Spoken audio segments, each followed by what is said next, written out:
მომყავდა საჯარო სკოლა, რა თქმა უნდა, მაშინ ხო ჩვენ დროს და ჩემცაც კოშმარია სკოლა. აი სკოლამ რა ზიანიც მომაყენა ფსიქოლოგიური. მე თავი ადამიანად ვიგრძენი უნივერსიტეტში პირველად. აი მართლა სხვანაირად თუ დამელაპარაკდნენ, აი რაღაცნაირად შეიცვალა სამყარო თითქოს. ანუ ეს ტრავმა გაქვს. ეს ტრავმა მაქვს სერიოზულად. და რომელიც აი ძალიან ბევრი წელი დამჭირდა, რომ ამ ტრავმას მოურეოთ. მართლა ძალიან ბევრი წელი 45-ის ვიყავი, ეს სკოლა რო გავხსენით, არ მჯეროდა მე საერთოდ ჩემი თავის, ჩემი ძალების.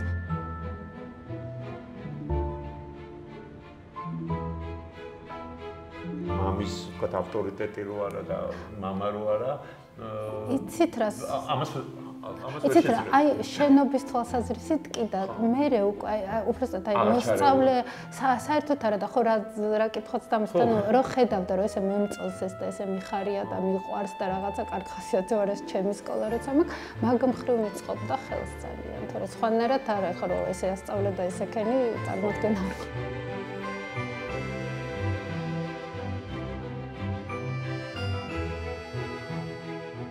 კაცი მამა იყო. კი სხვადასხვაურიც. კაცი იყო კი. რაში გამახსოვდა? აი მაგალითად არ მქონდა უფლება ეს თანამედროვე მუსიკა მოგვესმის და მაგნიტოფონი არ მქონდა და მე ბიძა ჩამოგვაჩუქა და ნუ ისექნა რომ მოკეთ აღარ მქონდა ვიღაც ის.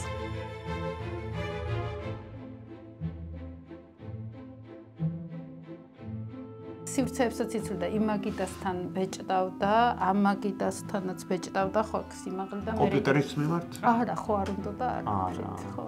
აი გიცდიათ. რაღაცები კი შევთავაზეთ, რაღაც პერიოდში მოვუტანეთ კიდეც, მაგრამ არ მიეკარა და ეხლა ისე ვიდეოებს და რაღაცებს ჩემი შვილი აყურებინებდა ხოლმე და მაგდონეზე კი, მაგრამ რო ებეჭდა იქ არ უნდა და აი ეს სიამოვნებდა, ნუ ჯერ როგორი ის ხონა წერი რაღაცა. აი ხა მე კიდე ცოტა მოუკლვა მრაოდენობებს გადაწერის და აი ჩემ ცხოვრება რაც მახსოვს თითო წინადადებას წერდა რა ვიცი 7-ჯერ 8-ჯერ 12-ჯერ 20-ჯერ ანუ იწერდა თვითონვე ბეჭდავდა მე თვითონვე ბეჭდავდა ამიტომ მაგის ხელს ვერავინ დაარჩევს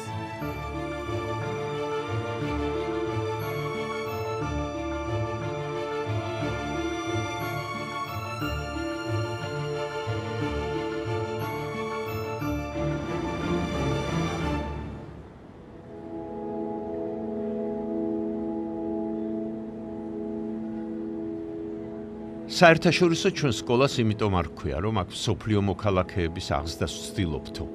მითხრა ქეთევან დოჩანაშვილმა, რომელსაც საერთაშორისო ქართული სკოლა მამასთან, გურამ დოჩანაშვილთან ერთად დააარსა. უბრალოდ თავიდანვე გაიაზრეს სკოლის მისია.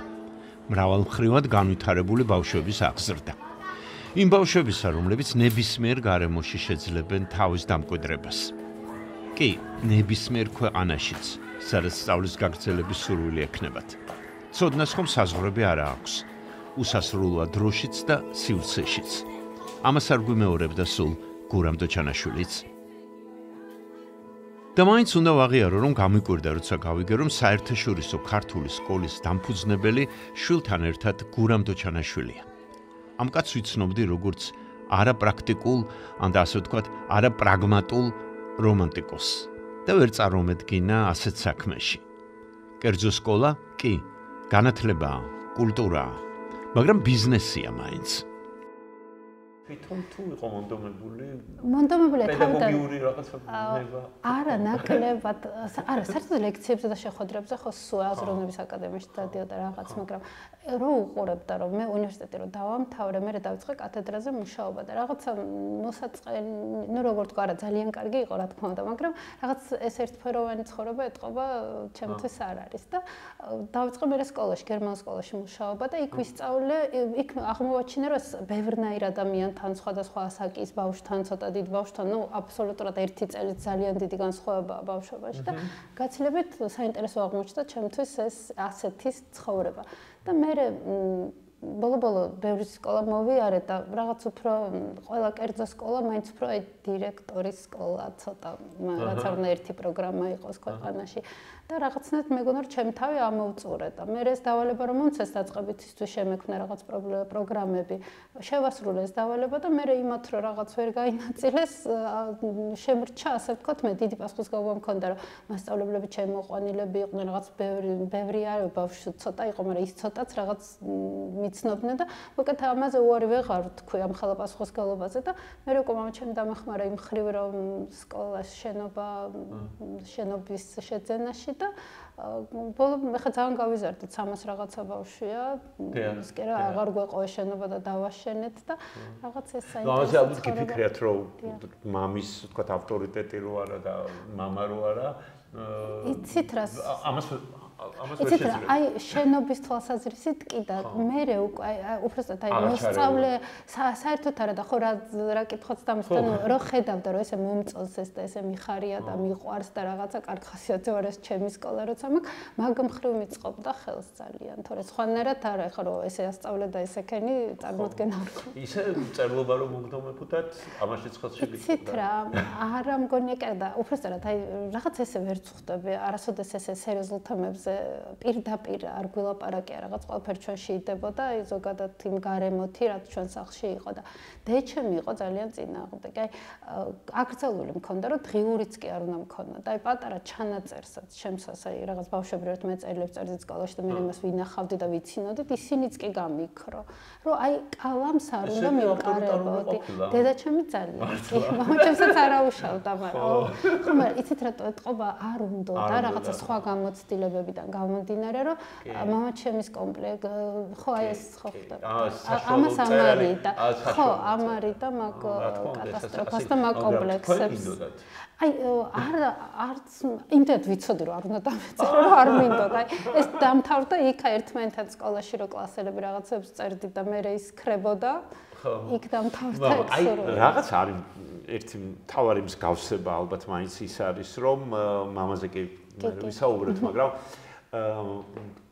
გურამს ქონდა ეს არ ვიცი აბა ილუზია დავარქვა თუ რწმენა ალბათ რწმენა არის მე კი ვფიქრობ რომ ილუზია მაგრამ რწმენა იყოს რომ ადამიანის აღზრდა შეიძლება და ადამიანის ხო ადამიანის აღზრდა და გამოსწორება არ ვიცი რა შეიძლება და ეს პედაგოგიური ნებაც არის კი ზუსტად ეგა ერთ-ერთი ფაქტია იცით რა მე ბიოლოგებისგანაც ვიცი რომ ეს გენეტიკაც კი იცვლება რაღაც დონეზე აღზრდით მართლა ეგრე მაშინ რა გამოდის რისთვის ცხოვრობ თუ მაინც რაღაცა როგორიც გავჩნდით ისეთი უნდა ვიყოთ ისეთი უნდა ვიყოთ ანუ საერთოდ ისთვის ხო საერთოდ რას ვაკეთებთ მე არა იმიტომ ეს აზრი არის ძალიან გავრცელებული ხო რომ წერილობას რომ შეეძლოს და წინს რომ შეეძლოს ადამიანი უკეთესე გახადოს მაშინ სხვა პლანეტაზე ვიცხოვრებდით ხო მაგრამ იმდენად უკან ქვაჩავს რაღაცა ცუდი რომ ის რო არ იყოს ნუ შუაში მაინც ვართ დიახ მაშინ თლათ სკოლში ჩავდა. აი, მომჩეს მეგობარი ფიზიკოსი იძახდა, რომ აი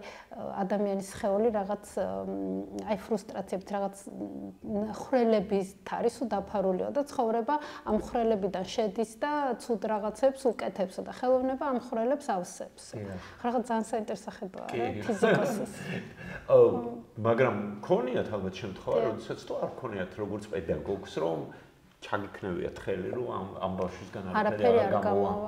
აი შეიძლება რაღაც წამების რაღაც მომენტებში და თან აი ზოგი იცით რა მართალია მართლა ყველგან და ყოველ შემძლეები არ ვართ და მართლა ყველაფერი არ შეგვიძლია არც ხელოვნებას და არც პედაგოგებს ხო მაგრამ ეს აი იმას არნიშნავს რომ არ ვეცადოთ ხო ამიტომ აი მაინც მე პირადად აი ვერ ვკარგავ იმეც აი ზოგი მე მეუბნება რომ ამდენ რესურს რატო ახარჯავ იმიტომ რომ ოჯახი და რაღაცა ისე მყარად არის ჩადებული რომ მართლა შეუძლებელია ხო მან გენეტიკა აიცი არაფერი გამოვა ხო იმიტომ რომ აი გენეტიკასაც თავი განებოთ ის აღზრდა ისე მიდის იქ მე სხვა რამეს ვასწავლი და სახში სხვა რეალობა აქვს და ბავშვიც ცოდოა რაღაცა ვეღარ ხვდება რა გააკეთოს თუმცა პირველი კლასიდან ვინც ჩვენთან არის ან მეორედან მაინც აი ეგ პრობლემა არ გვაქვს არც ერთ ბავშვთან აი ხმამაღლა ამდენი ხანი მართლა არ ქონია არა მართლა იმიტომ რომ გადმოდის ჩვენ ჭკუაზე როგორ თქვა ნუ ესეც ავტორიტარულად არ გამომივიდეს მაგრამ აი იდება უკვე ჩვენი აღზრდა რაღაც პარალელურად ეთყობა ოჯახი რაც არ მოგვეწენა რომ აი მშობლები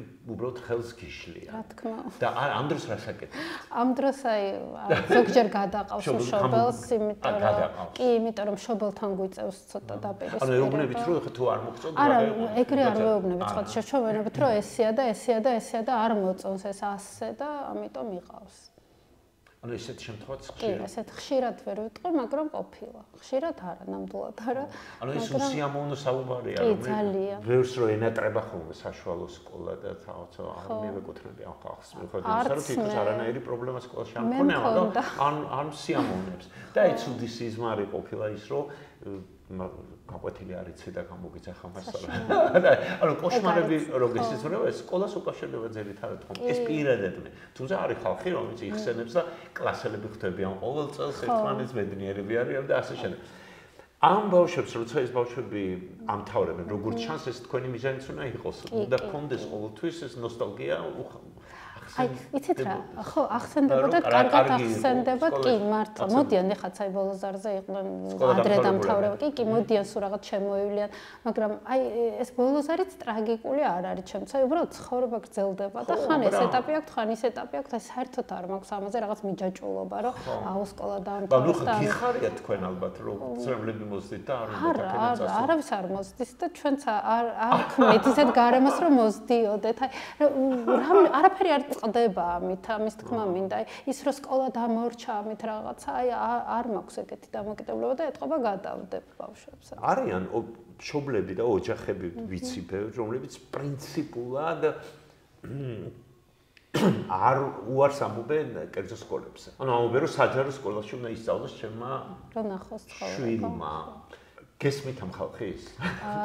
არა. უცნაურია რომ გესმოდეთ, მაგრამ რას ეთყოდით? არა, სამწუხაროდ ეგეც არა. ანუ რომ პრინციპულად ისწავლოს იქ, სადაც იცით აი როგორ ვიტყოდი მე ახლა ჩემ მაგალითზე ხო პირადი ჩემი ცხოვრების მაგრამ მე თვითონ დავამთავრე საჯარო სკოლა რა თქმა უნდა მაშინ ხო ჩვენ დროს და ჩემცაც კოშმარია სკოლა აი სკოლამ რა ზიანიც მომაყენა ფსიქოლოგიური მე თავი ადამიანად ვიგრძენი უნივერსიტეტში პირველად აი მართლა სხვანაირად რომ დამელაპარაკდნენ აი რაღაცნაირად შეიცვალა სამყარო თითქოს ანუ ეს ტრავმა გაქვთ ეს ტრავმა მაქვს სერიოზულად და რომელიც აი ძალიან ბევრი წელი დამჭირდა რომ ამ ტრამვას მოვვრეოთ. მართლა ძალიან ბევრი 45-ის ვიყავი სკოლა რო გავხსენით. არ მჯეროდა მე საერთოდ ჩემი თავის, ჩემი ძალების იმდენად სკოლამ ცუდი გავლენა მოახდინა ჩემზე და დიდად როგორც ვატყობ, არ შეცვლილა საჯარო სკოლა და ამიტომ აი ნამდვილად ვერავის ვერ გავიმეტებდი რომ ეს გაიაროს იცით რა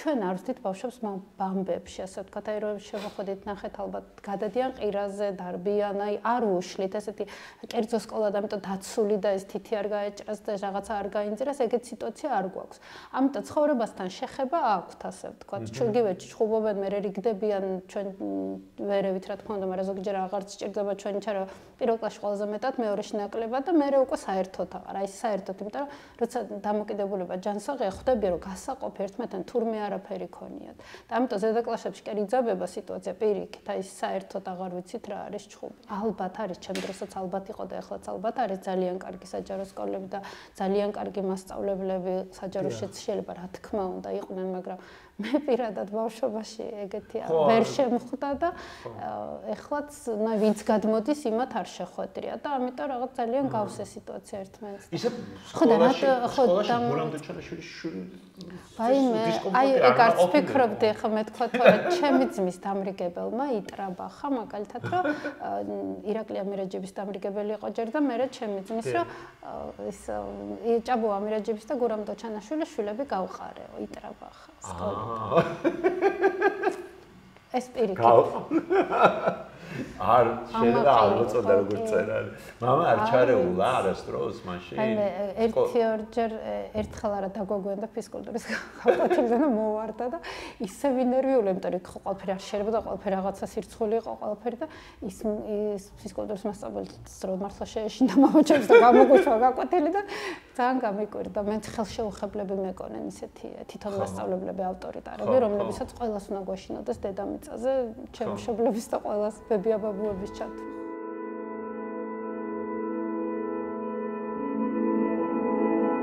ეს ტრავმა, რომლის შესახებ ქეთევან დოჩანაშვილი გვიამბობს, მტკივნეულია, როგორც ესე უიმედობას, სასოწარკვეთას, მარტოობის განცდას ბადებს. მაგრამ გარკვეული თვალსაზრისით მადლიცაა. გარდა იმისა, რომ სხვის ტკივილს უკეთ გრძნობ, ყველაფერს აკეთებ, რათა შენი შვილები, მომავალი თაობა ამ ტრავმისგან გადაარჩინო. თუმცა ზომიერების დაცვა ალბათ აქაც საჭიროა. მკაცრი სკოლა ზოგჯერ ცუდი, სასტიკი, უსამართლო ცხოვრებისთვის გვამზადებს ხოლმე. თავისუფალ გარემოში გაზრდილ ბავშვებს კი შეიძლება გაუჭირდეთ დამოუკიდებელი ცხოვრების გზაზე. იქ სადაც ნაკლებია ყურადღება და სოლიდარობა. სკოლამ ისეთი გარემო უნდა შეუქმნას, რომ მაქსიმალურად გამოავლინოს თავისი შესაძლებლობები. ამისათვისაა სწორედ აუცილებელი ბავშვების სიყვარული. მახსოვს ფსიქოლოგი ნათია ფანჯიკიძე წერდა გურამ დოჩანაშვილზე.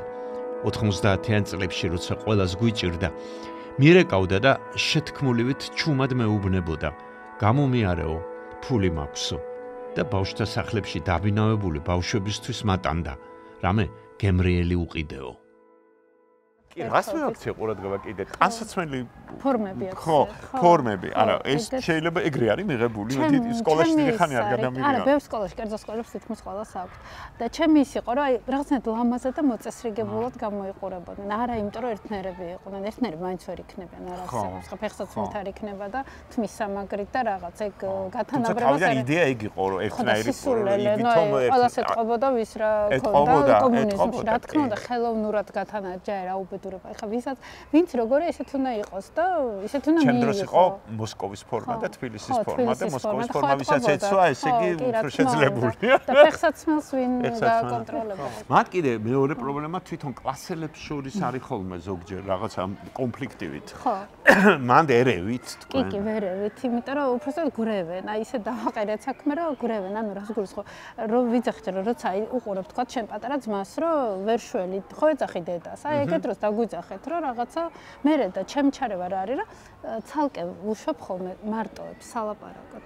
და რო ლაპარაკობენ მოწმეების გარეშე, ჩვენ გარეშე, თავისივე კლასელების გარეშე, ხვდებია, რომ რაღაცა გასაყოფით თურმე არაფერი არ ქონიათ. იმიტომ რომ ადამიანი როგორ ვიქცევით, ხო ჩვენ რაღაცა როლებს ხო ვიცვლით იგი მეგობრის წინაშე რა და ეს დაძაბულობა ეხსნება და შემოდიან, რო ვეკითხები, გაარკვიათ და ბედნიერები შემოდიან, არც ახსოვთ რა ქონდათ გასარკვევი. აი ეს მეთოდი მაქვს დიდი ხანია და ძალიან ამაყლებს. ფსიქოლოგი ყავთ? კი, ყავს, მაგრამ ეს პირადად მეთოდია. მშობლები რამდენად არიან აი მართვაში ჩართულები? ხო არის რაღაც? წესით არიან, კი არიან, მაგრამ რაც შეიძლება პატარა დოზებით კანონის ფარგლებში. არ გინდათ რომ ძალიან დიდი დოზებით? არა, იმიტომ რომ რთულია, ნახეთ რას გულისხმობ. კი, გვერდიდან ვიღებ, რა თქმა უნდა, ყოველთვის შენიშვნასაც და აზრს მიყნებ რაღაცა ჩემგან არ ჩანს და იქიდან ჩანს. ღერიან ცეკვავენ, ძერწავენ, ხატავენ, კარგავენ, დიდი კლასელები რაღაც ვორქშოპები აქვს. ну ქართული მათემატიკა, ფიზიკა, ქიმია, ყველაფერი გაძლიერებული, ბიოლოგია, აი ყველა ბევრნაირად ვცდილობთ რომ სამყარო დავანახოთ. უბრალოდ სამყარო ერთია და ეს ყველაფერი ბევრი თვალით უნდა შეხედო, ხო? მაგრამ ძალიან ძნელია დღევანდელ დროში ამ რეალობასთან ამ ბავშვების რაღაც მომზადება რომ ამ რეალობაში იცხოვრონ, ანუ აქ არ მარტო პედაგოგები ხართ, ფსიქოლოგები იმიტომ მკითხეთ, ფსიქოლოგებიც ხართ. ხო, იმიტომ რომ ხო, აი ფსიქოლოგი ყავს, არა, ყველა მასწავლებელი უნდა იყოს ფსიქოლოგი. კი, ყავს, მაგრამ ძალიან არაჩვეულებრივ ვიღაც ყავს, მაგრამ თვითონ მასწავლებელი თუ არა ფსიქოლოგი, იქ ფსიქოლოგის ესე ჩარევა კაბინეტში ერთ-ერთთან ბავშვთან ლაპარაკი არაფერს არ მოგცემს. ხო, მაგრამ სიყვარული თუ არა აქვს, ძალიან რთულია ხოლმე. თვითონ ბავშვს. ხო, ბავშვების მიმართ თუ არა აქვს რაღაცა. მასწავლებელს აუცილებლად უნდა ქონდეს, ესე გამორიცხული, ვერ იმუშავებს. და ნუ ვცდილობთ რომ ესეთი კადრები არ გყავდეს. ტრავმირებული ბავშვები იქნებიან. რა თქმა უნდა და ამიტომ ჩვენაირები ხო, ამიტომ არ არის საჭირო. არა მართლა სულ ბავშვებზე ვლაპარაკობ. ახლა ესე ხო აი შენთან რა ქნა, მოდი აბა იქნება ამან გაჭრას, ახლა მე ესე ვცდე, სულ ესეთი ლაპარაკია ჩვენთან სკოლაში. მასწავლებლებს შორის. მასწავლებლებს შორის. სულ ესწრებიან ერთმანეთს გაკვეთილებს, მეც სულ ესწრები და აი ძალიან ვარ ჩართული მაგათ შინაგან სამყაროში. მინდა კარგი გარემო ზოგჯერ მეუბნება სწავლას არ აქვს მშობა. ერთი და იგივე, როცა მოდიხარ იმ დაწესებულებაში, სადაც სწავლა, ხო? და შენ გეუბნებია, რომ სწავლა ნუ იქნება კარგი გარემო იყოს, რანაირად უნდა იყოს კარგი გარემო, ანუ რაღაც უკვე არასწორია, ხო? რაღაც თავის მოტყუება და როცა სწავლა მიდის კარგად, ბავშვი რეალიზებულია, კმაყოფილია, სულ რაღაც წინ მიდის, სულ რაღაც უხარია, ეს უკვე დაბოღმედიც აღარ არის, ხო? ნაკლებად ყოველ შემთხვევაში. დღეში და უკვე ბედნიერია და რაღაცა თავის გარშემოც უკვე სიხარული და რაღაცა სიყვარულს გამოსცემს და არა რაღაც დაძაბულობა. ვერ დავიჯერებ, არ არიან ბავშვები, რომელთაც ეზარებათ ან არა ინტერესებთ, რომ სტუდენტები ყოფილა, მე ყოლია სტუდენტი, რომელიც მეუნება პირდაპირ, რომ არ მაინტერესებს. არა და მორჩა ხო. აი ჩვენ ნახეთ, პატარებს ყველაფერი უხარი. აი მართლა. ეს იწყება სადღაც მე-6-ზე, მე-5-დან, ცოტა მე-6-დან, მე-7-ში მძაფრდება. ეს არის ჩვეულებრივი ამბავი. მე რო დავიწყე გერმანულ სკოლაში მუშაობა, აი გამაფრთხილეს, რომ არ შეგეშინდესო. აი რაღაც ასაკში ასე რომ ვთქვათ, გააფრენენო. მე ამიტომ ვიყავი მზად ამისთვის და ვიცოდი მჯეროდა რომ როგორც მითხრეს და მართლა ეგრე აღმოჩნდა რომ ეს ჩემი ბავშვები მე ისევ დავაგდნენ. ამიტომ ეს ეტაპი არის აი ეგ პერიოდი ასაკი მე-8 კლასი და მე-9-დან მე-8-ს ბოლოდან მე-9-დან უკვე მართლა ვაგდებიან. ხო, აი ეს შუა არის ძალიან რთული და ეს ჩვენ რახან ვიცით, ამიტომ სხვანაირად ამისთვის ხარ მზად. ამისთვის ვარ მზად უბრალოდ აი კიდეც ვეჩხუბებით, კიდეც ვეფერებით, ანუ უკან არ ვიხებთ, მაგრამ მზად ვართ ამისთვის. ტრაგედიას არ ვქნით ჩვენ თავთან რომ ეს რა ხდება, აი მე ეს რა ვნახეთ. ხო და მე ეს ილექება რა, მაგრამ ჩალექილი ბავშვობაში რაც არის, ის მე აი მე-9 კლასიდან მე-10-დან აი ამოდის და ამოდის. რაც დრო გადის, უფრო და უფრო ძნელი ხდება წერა. ეს ეგრეთ წოდებული გამოცდილება კი არ აადვილებს პირიქით, მეტ პასუხისმგებლობას აჩენს. წერს გურამ დოჩანაშვილი თავის დღეურებში. აქამდე მეგონა რომ წერის ტემპი მის ცხოვრებაში 1990 წელს შენელდა შვილის ირაკლის დაღუპვის შემდეგ.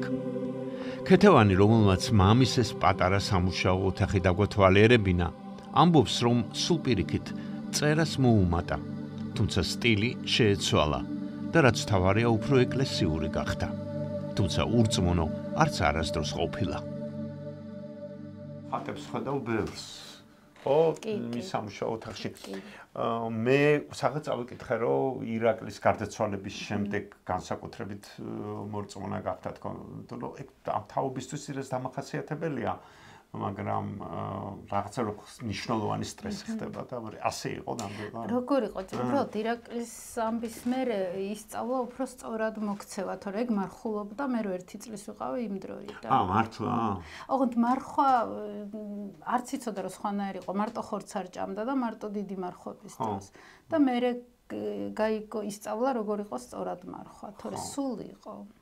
მაგრამ ეს მარხვის გარდა მორწმუნეც მორწმუნე რა თქმა უნდა კი ოღონდ ეკლესიურად არ ცხოვრობდა ზიარება არ მახსოვს არ მახსენდება არ მგონია ნაზიარები ყოფილიყო მანამდე და მე ეს ეკლესიური წესები ცხოვრება და რაღაც დაიწყო უკვე ირაკლის მერე ანუ ერთად მე მოდიოდნენ ჩვენთან ძალიან დაგვეხმარდნენ აი ძალიან უამრავი კეთილი ადამიანი სასულიერო პირი და რამდენი წელი იყავით თქვენ მე ვიყავ 24-ის ირაკლი 22-ის და აი როგორ თქვა თავზე ჩამოგვექცა მთელი სამყარო მთელ ოჯახს და რაღაცა ძალიან აი არც აღიწერება ალბათ რა დაგვემართა და თქვენი როლიც მნიშვნელოვანი იყო მაშინ ალბათ მამასთან არ ვიცი რაღაცნაირად ეს როლი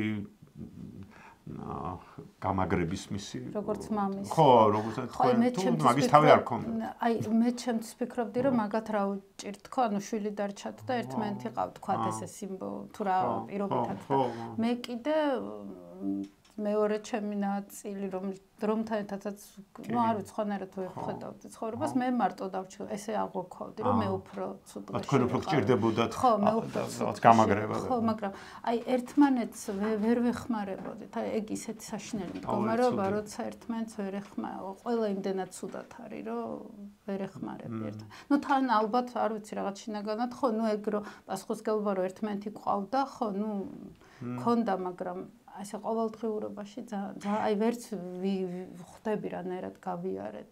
კეთილი მისთვის მაინც ხა წერა იყო რაღაცა ვარჯიში კი არა ხო ამის ჰაერი ჟანგბადი დაეხმარა. კი დაიწყო მაშინვე დაიწყო სხვა შეს მიხვდა. არ გეშინოდა თუ შეიძლება დაითქვა რომ მე აღარც წერა მაინტერესებს. მაგერამზე არც აი ფიზიკურად ვერაფერზე ვერ ვფიქრობდი უბრალოდ დამთავრდა ცხოვრება რა ჯოჯოხეთში აღმოჩნდით უცებ და აი ცოტა ხანი იყო სხვა შეს გასული რომ დაჭდა რამდენიმე დღე ფაქტიურად რომ დაჭდა მაგიდასთან და რა მოთხრობასაც წერდა გააგრძელა. ანუ კითხვამდე ვერც არც მივსულვართ და მაგაზრამდე იმდენად სწრაფად მოხდა მუშაობის გაგრძელება. უბრალოდ მერე ჟანრი ძალიან შეეცვალა ისხვანაირად. წერის თვითონ ენა, ხო? ენა და ხო, აი თვითონ გონია თუ იუმორი დააკლდა. სხვა შორის აი ეს მოთხრობა რომელსაც წერდა და გააგრძელა თვითონ იძახის ყველაზე სასაცილო ეგ იყო. ანუ სასაცილოა. ყველაზე სასაცილო რომელიც დაამთავრა იმ დღეების მერე ფაქტია. მაგრამ მაინც თვით რომ დააკლდა იუმორი ამ ტექსტებში. ხო და იცით როგორ ურთიერთობა როგორც მკითხვა ცხოვრებაში არანაირად პირიქითაც არა რა თქმა უნდა ხა მაგრამ აი ახლა სულ ბოლო დღემდეც ნუ აი ვიცი ისე გვაცინებდა რაღაც მომენტებში რომ აი როგორც მკითხველი მისი როგორი მკითხველი ხართ ანუ მე ესე კი აი პირველად რომ დავიწყე უკვე დამთავრებული მქონდა სკოლა კითხვა რომ დავიწყე იმიტომ რომ მაგან წერა დაიწყო ძალიან ადრე მე გავჩნდი ეგ იყო 27 წლის და მაგ დროს გამოვიდა მაგისი პირველი წიგნი უკვე. ამიტომ ხო პატარა რა თქმა უნდა ვერ წავიკითხავდი. მე რო გავიზარდე, აი უკვე რო დავამთავრე სკოლა, მე მომცეს რაღაცეები, მომცა თვითონ და დაიჩემა რომ წამეკითხა. 60-ელი სადღაც 20 წლის ასაკში წავიკითხე, იმიტომ რომ მაშინ ითვლებოდა რომ ძნელი გასაგები იყო და რაღაც და რაღაც და ეხლა სკოლის მასწავლებლები კითხავენ, საერთოდ კლასიკა წამომცდა, მაგრამ ხო, ასე კი ხო იწევს, იმიტომ რომ სამი მუშკეტერი არაფერი ბავშვებისთვის არ იყო დაწერილი და ყველაფერი შეესწრება. აი რაღაცა სერიოზული მუსიკა, მე მახსოვს ამას მალერი, მაგალითად, ვამოვით მე ეს რა რთული არის, რთულია და ეს ახალი თაობა მოდის, რომელიც უცნაური არაფერი არ არის. ხო, რა უცნაური, ხო რა. ძალიან უცნაური. გადადის სხვა. ბევრჯერ მიფიქრე ამაზე, რომ რაღაც ყური სხვანაირი ხდება ალბათ. ხო და ყველაფერი. სხვა შორის მუსიკასთან დაკავშირებით ეგ მინდოდა რა თქმა უნდა მე კითხავ გურამი ხო ძალიან მუსიკალური წერალია და თან ეს მუსიკოსიც იყო. აქ ვერ ხედავ, საბეჭდ მანქანას ხედავ, მაგრამ რაღაც ვიოლინო წაღებული მაქვს ჩემთან სახში. მისი ვიოლინო, ხო, რომელიც უკვე დაიშალა, ეთყობა ტემპერატურის გამო და რაღაც მინდა აღვადგინო, მაგრამ აი რომელზეც უკრავდა. გინახავთ როგორ უკრავს? კი. ანუ უკრავდა მე. კი, უკრავდა მე. უკვე თვათ ასაკში არა, მაგრამ ამ სახში რო ცხოვრობდე რაღაც უკრავდა ხოლმე. და მეც რაღაც გამაამაწყობინა და და უსმენდა. სულ მუსიკა იყო ჩართული, არ ვიცი, როცა არა, რო წერდა უნდა ყოფილიყო აბსოლუტური სიჩუმე და ამიტომ წერდა გამთენია, სანამ ჩვენ გავიღვიძებდით. და ხო ადრეც თქვა, ნუ მეგონა რომ წერლებმა უნდა იმუშაონ გამთენია, სხვა დროს არ შეიძლება მუშაო.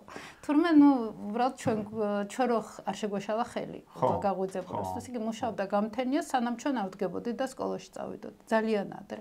მხოლოდ მაგ პერიოდში მუშაობ. და მე უკვე ჩვენ რო გადავედით, დაიწყო უკვე სულ მთელი დღის განმავლობაში და ძალიან მიკვირდა რომ მოვდიოდი და ზის და მუშაობს, აი ისე მიკვირდა რომ შუა დღისას რანაირად მუშაობს, მე მეგონა არ შეიძლებოდა.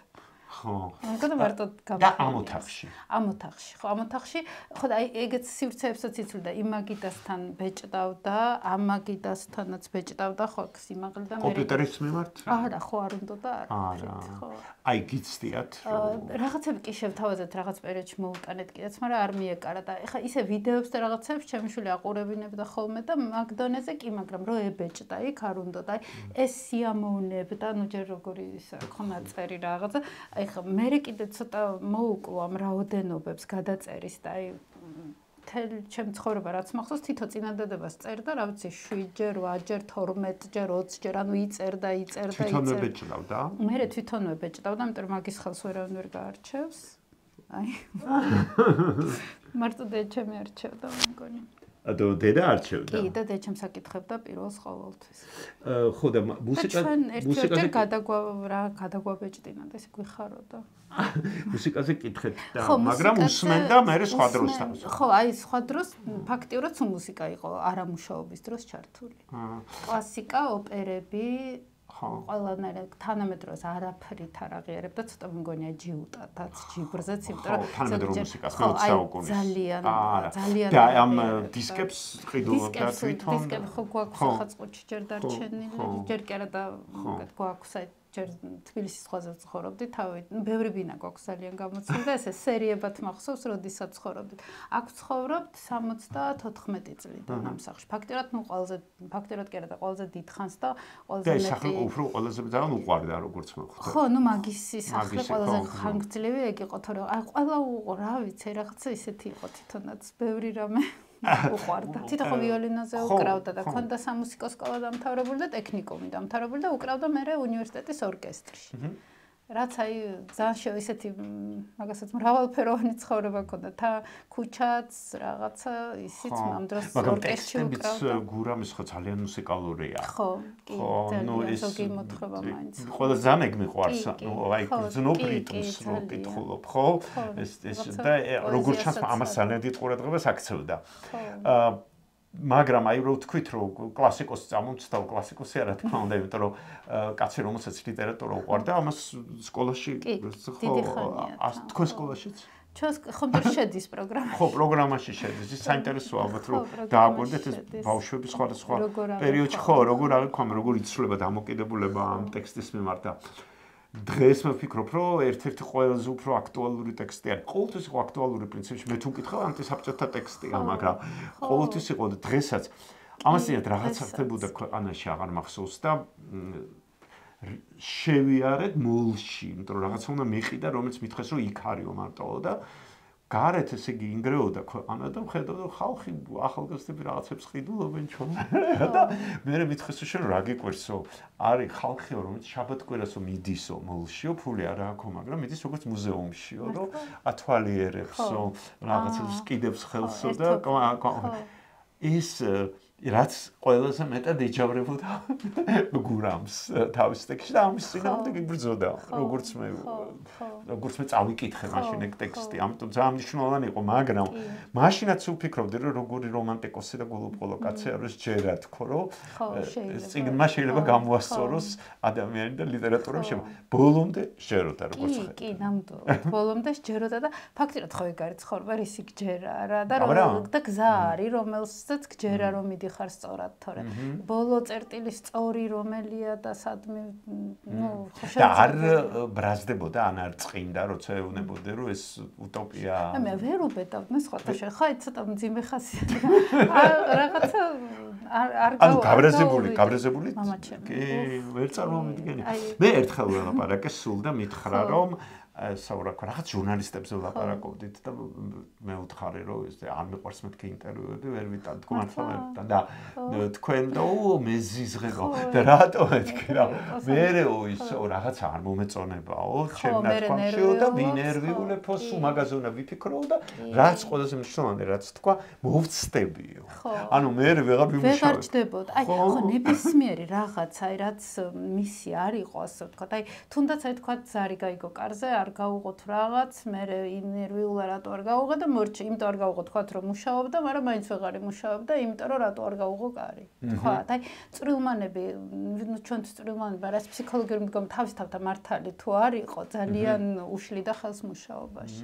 ეგ თაობაც ცოტა არის ეგეთი სამოციანელების ანუ ფიქრობდი რომ რაღაც თან რომანტიკოსები თან ამ სტალინიზმის მერე რაღაცა დაინახეს ცვლილება ხო რაღაცა მნიშვნელოვანი და იმედი ჰქონდათ ხო იმედი ჰქონდა ამ ეს 60-იან წლების თაობისთვის დამახასიათებელია ეს რაღაცა რომანტიკული დამოკიდებულება სამყაროსადმი რომ აი გამოსწორება შეიძლება თქვენს გადაგედოთ კი არა ნამდვილად იმიტომ რომ რას ვიძახით ცით აი მართლა კი არ ვიცი საბოლოო ჯამში რა და როგორ მაგრამ აი ხო რაღაცა გჯერა რომ ცხოვრობ ხო აბა რატო აკეთებ აი თუნდაც მე რატო მაქვს სკოლა ხო აი რა მაშინ სხვა სკოლა შევიდოდნენ რა მნიშვნელობა თუ არაფერს არ ემსახურება რა რისთვის ვაკეთებ საერთოდ რამეს ამიტომ აი უკუღმა რომ წავიდეთ მაგ ლოგიკით ხედავ ადამიანის არსებობის აზრს რომ ჯერა რომ რაღაცას ემსახურება ცდილობს რაღაცა კარგი გააკეთოს ის კარგი გადაედება სხვებსაც და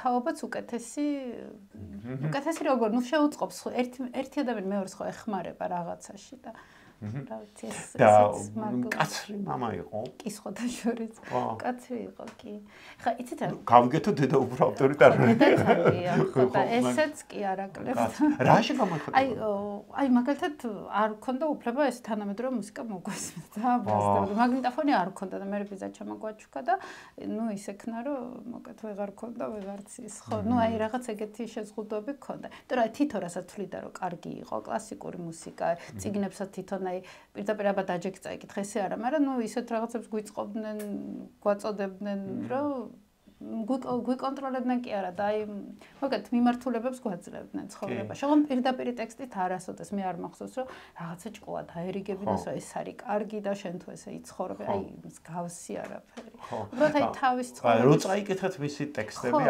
არ ინტერესებდა თქვენი.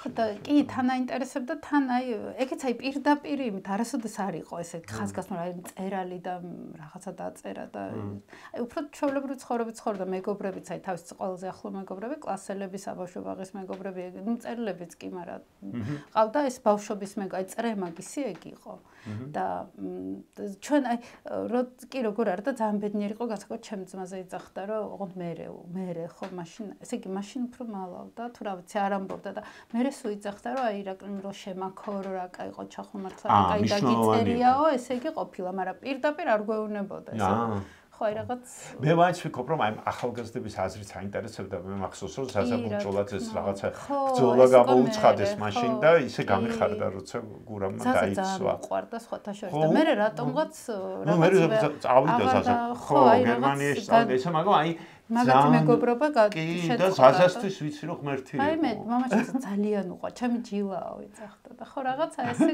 ხო და ეხა აი თითქოს ზაზა ხო წარმოუდგენელი არის ისეთი კონსერვატორი ადამიანი ხო აი მაგიტო ეხა რაღაცებს დაჩიჯიუტი თუ რაღაც და არ ვიცი რატო აი რაღაცებს ებრძოდა მაინც ვფიქრობ რომ ძალიან დიდი და მნიშვნელოვანი როლი ითამაშა ქართულ ლიტერატურაში მაგრამ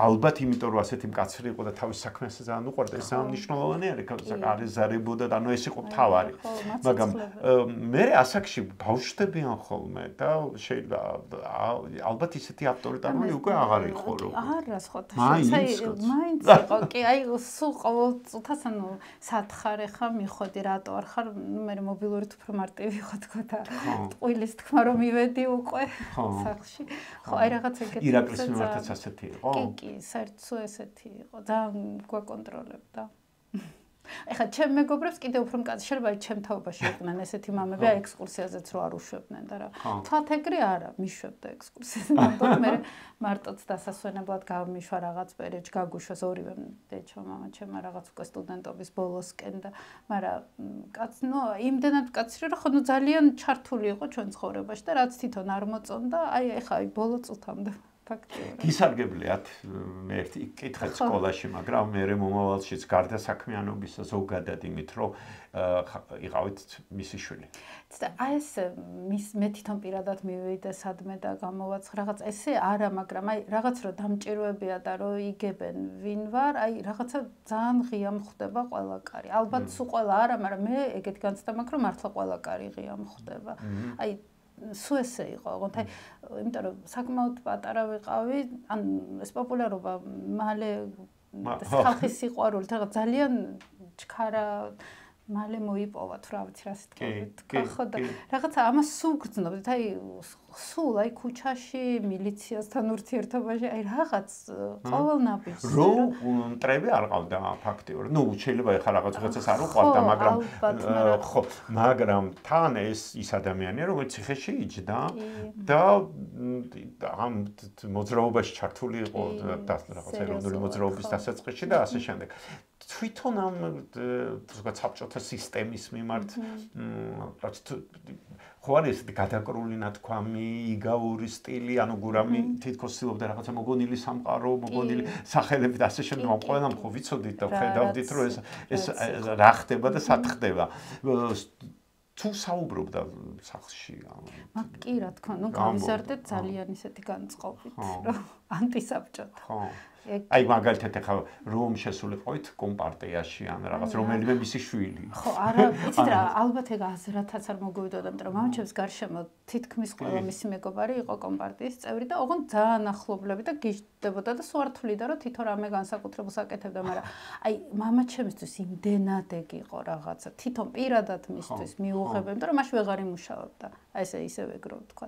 ვეღარ იმუშავებდა, აი რაღაც ხარკი რო გადაეხადა რაღაცისთვის, ანუ შეძლო მაგის გაკეთება, რომ ხარკის გადახდის გარეშე იცხოვრა. იმიტომ რომ ბევრმა გადაიხადა მამაჩემის აი სათაყვანებელმა ადამიანებმა, იმიტომ რომ თქვათ იგივე ვერ გადაიღებდნენ რაღაც ფილმს, ვერ და იგივე სხვას ვერ შეუწყობდნენ ხელს, რომ ფილმები გადაიღოთ, უფრო კინოსამყაროში იყოს ხოთა შორის. იქრემ წერდა. რედაქტორად მუშაობდა. ხო, მაშინ კინოსტუდიაში სულ მე პატარა ვიყავ, ჯერ რედაქტორი იყო და მე გახდა მთავარი რედაქტორი და ამიტომ იქ რაც ხდებოდა ეს ხარკის გადახდას გული ხო მისთვის ძალიან მისაღები იყო, მაგრამ თვითონ აი გამორიცხული იყო, რომ რამე პარტიის მსგავსი და შესაბამისად შვილებსაც ესე გავიზარდეთ. ხო, ნუ ჩვენ აი ხა პიონერებში მიგვიღეს, იმიტომ რომ ვითომ რაღაცა გვასწავლეს და მე მიგვიღეს და კომკავშირში ფაქტიურად აი უკვე რაღაც მეც მივხვდეთ ყო რა უნდა გვესწავლეს რაღაცა და სხვა გზა არ ქონდათ მე და ბოლო კლასში ყველა მიგვიღეს. ხო, სხვა გზა არ ქონდათ, როგორ მაშ ვერ ხვდებოდი, მეგონა რომ უნდა მოგეპოვებინა ეს კომკავშირობა. მე რეტყობა მივხვდი ცოტა დიდები. უხაროდა დამოუკიდებლობა რომ აი რა მისი რეაქცია. კი, მაგრამ აი დამოუკიდებლობა ზუსტად ჩემი ძმის ამბებს აი 90-ში მოხდა და აი მაგ პერიოდში როგორ ვთქვა. საერთოდ არ აინტერესებდა. ადამიანები არ ვიყავით. აი არც ვერც ხვდები საერთოდ რა ხდებოდა დედამიწაზე. ეს მოხდა 9 აპრილის მერე. 9 აპრილის მერე მოხდა. 9 აპრილს კი 9 აპრილს რო გაიგო დილას რა მოხდა, გავარდა მოედანზე და ეს მოიყვანეს ორმა ბიჭმა, არაჩვეულებრივმა, ეს გამოაცალეს ამ რუსის ხალხს, რომ მიდიოდა პირდაპირ იმათთან ტანკებთან საბრძოლველად 9 აპრილს დილას რო გაიგო რაც დატრიალდა. ხო, კომენდანტად რაღაცები იყო და გავარდა გაგიჟებული. თავრობას შევარდნაძეს ამათ იცნობდა? ყველას იცნობდა, მაგრამ არასოდეს არ ქონდა ესეთი ათქვაფილი კერა, ხო, ესეთი ურთიერთობა არც იმათ თიმხრიდან იყო და მიუხედავად იმისა, რომ ძალიან პატივსცემდნენ, სულ რაღაცით გამოხატავდნენ ამ პატივისცემას, მაგრამ აი ეს რაღაცნაირი იმის იქით აღარ იყო მაგათ მათი ურთიერთობა. ანუ შეიძლება ითქვას, რომ არ გამოუყენებია დიდად თავისი პოპულარობა. არა, საერთოდ რაც ბევრმა გააკეთა. არა, აი მართ ელემენტარულად აი წერალთა კავშირიც რაღაცებს თავაზობდა მწერლებს. ნუ კი რაღაცები კი თქვათ რიგი უნივერმაგში შესვლა და აი მაკდონალდს, მაგრამ აი მანქანებს რიგები იყო რა. თვითონ რა დომებოდა მანქანა კი ალბათ, მაგრამ ის რო რიგი გაეყიდა, ეს ჩვეულებრივი ამბავია. ან სტატია რო დაეწერა თქვათ რაღაცა ბრეჟნევი ჩამოვიდა და რაღაც ბევრი წერილი აკეთებდა. ხო, ალბათ და სხვა სხვებს არ განიკითხავდა მაგ ხე, მაგრამ აი თვითონ აი ძალიან ის იყო რა დისტანცირებული მაგ რაღაცებთან სულ ბოლომდე.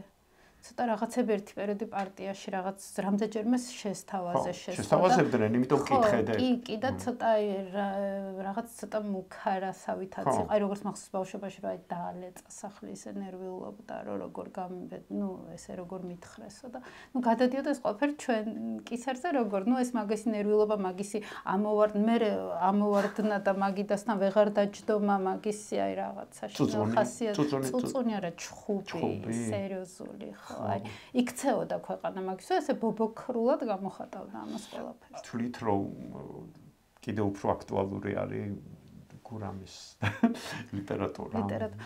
იცით რა ხო და არ ვიცი, მაგრამ ფაქტია რომ ძალიან ბევრი ადამიანი კითხულობს და წიგნი აი რაღაც მომისმენია რომ ვიღაკი ყიდულობს და რაღაც სამოსელი იბეჭდება აი ბიბლს იყიდის 200-დან 1000 წლამდე თვეში. ყოველ თვე უკვე მე რამდენი წელია და თვითონ ძახდა რითვერ იყიდა ყველა სამოსელი. უყვირდა და ხო რაღაცა ხო და რა ვიცი ხა რამდენად გაყიდვა იმის მაჩვენებელია რომ ალბათ არის არა. ისე რომ აქედან გამომდინარე ალბათ მნიშვნელოვანია თან ახალგაზრდა თაობა. აი სულ ბავშვები კითხულობენ, ყიდულობენ, კითხულობენ. იმიტომ რომ აი ბევრი შემთხვევაში აი ახალგაზრდები თქვათ ბანკში გვარს რო გაიგებენ, სულ პატარა ნუ ჩემთვის ბავშვები. სკოლაში თუ ასწავლიან მართლა გურამ დოჩანაშვილის მოთხრობას კაცი, რომელსაც ძლიერ უყვარდა ლიტერატურა, ჯერ არც ისე ცუდად გქონია საქმე. მაგრამ კიდევ უფრო მაიმედებს ქეთევან დოჩანაშვილის სიტყვები. გურამ დოჩანაშვილი ახალგაზრდებს უყვართო. იმ ხანად, როცა დოჩანაშვილის ეს ტექსტი წავიკითხე, ყველაზე მეტად დამამახსოვრდა ვასიკო კეჟერაძის სიტყვები ადამიანზე, ზოგადად ადამიანზე. თუ არ იფიქრა, თუ არ დაინახა და არ იოცნება, სწორედ მაშინ იფიტება. იდექი და იფიქრე შენთვის, ფიქრს ვინ დაგიშლის. ძალაუნებურად ყოველთვის გაიგებ ან დაინახავ რაიმეს. 1973 წელს დაიწერა ეს ტექსტი. როცა ყველაფერს გვიშლიდნენ. დღესაც გვიშლიან კი, მაგრამ ფიქრს ვინ დაგვიშლის? ფიქრის თავისუფლებას ვინ წაგვართმევს?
მადლობა რომ ბოლომდე გვიყურეთ.